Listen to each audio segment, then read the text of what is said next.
వాళ్ళు వేరు మనం వేరు అనుకునే పరిస్థితి బుద్ధిహీనులు చేస్తారు. దేవుణ్ణి తెలియని వాళ్ళు చేస్తారు.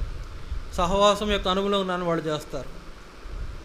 వాళ్లకు ఐక్యత తెలియదు. మనమంతా ఒకటే భోజనం చేస్తున్నాం, ఒకటే రొట్టెలో పాలు పొందుతున్నాం, ఒకటే పాత్రలో పానం చేస్తున్నాం, ఒకటే విశ్వాసాన్ని కలిగి ఉన్నాం, ఒకటే దేవుణ్ణి తండ్రిని కలిగి ఉన్నాం.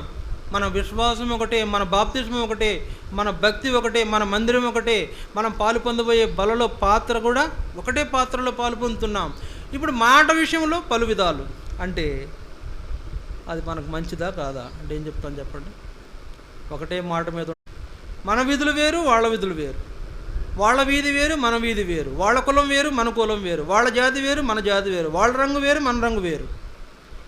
భేదాలు తీసుకొచ్చేస్తున్న ఈ సందర్భాన్ని గురించి మనము ఆలోచించాలి. లేదండి, మనం